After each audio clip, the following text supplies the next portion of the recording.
রাস্তাঘাট করতে হলে অবশ্যই অবশ্যই আমি মনে করি যে আমাদের সংসদে যাওয়া অত্যন্ত জরুরি। যারা সুবিধাভোগী, যারা কম বেশি আওয়ামী লীগের সময় স্বৈরাচারের সময় যখন আপনারা বাড়িতে থাকতে পারেন নাই, তারা সুবিধা ভোগ বসছে। এখন যদি তারা এসে উন্নয়নের কথা বলে, তাহলে হাসি লাগে না? হাসি তো লাগবে একটু। সুতরাং এখন আমাদের সময় হচ্ছে যে আমরা যদি জনগণের পাশে থাকি, আমরা যদি তাদের বিপদের সময় পাশে থাকি, তাহলে আমি মনে করি জনগণ অবশ্যই আমাদের দিকে তাকাবে।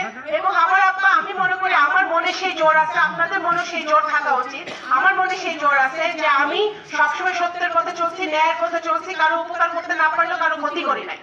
তো সুতরাং আমাদের যে স্বপ্ন, সেই স্বপ্ন বাস্তবায়ন করতে হলে, বিএনপির 31 দফা বাস্তবায়ন করতে হলে, কর্মসংস্থান করতে হলে, স্বাস্থ্যসেবা দিতে হলে, শিক্ষার ব্যবস্থা করতে হলে, নারীদের জন্য কাজ করতে হলে, এখানে মিল কারখানা করতে হলে, রাস্তাঘাট করতে হলে অবশ্যই অবশ্যই আমি মনে করি যে আমাদের সংসদে যাওয়া অত্যন্ত জরুরি। যে আমার আব্বা যেহেতু এই ইউনিয়নকে নিজের ইউনিয়ন ভাবছে, এখানে ধানের শীষের জয় জয়কার সবসময় ছিল।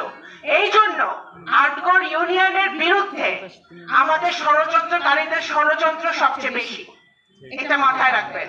গোয়ালপাড়া গ্রাম থেকে শুরু করে আটগড় ইউনিয়নে আপনারা যারা যারা নেতৃত্ব দেন, বিএনপি বিগত দিনে দিয়েছেন, আপনাদের এখন সময় এসেছে আটগড় ইউনিয়নের প্রত্যেকটা ওয়ার্ডকে ঐক্যবদ্ধ করার। এটা ঐক্য যাতে না হয়, ষড়যন্ত্রকারীরা ষড়যন্ত্র এখনো করতেছে। 17 বছর আটগড় ইউনিয়নের বহু নেতা কর্মী, যে এখানে আছে অনেক আটগড় ইউনিয়নের নেতা কর্মী, তারা অনেক জর্জরিত, মামলা খাইছে, হামলা হয়েছে, বাসায় থাকতে পারে নাই, তারপরেও তারা কিন্তু দল ভালোবেসে, আমার আব্বাকে ভালোবেসে, শহীদ রাষ্ট্রপতি জিয়া রহমানকে ভালোবেসে, বেগম খালেদা জিয়া, তারেক রহমানকে ভালোবেসে দল ছেড়ে কখনো যায় নাই, দলের সাথে বেইমানি করে নাই।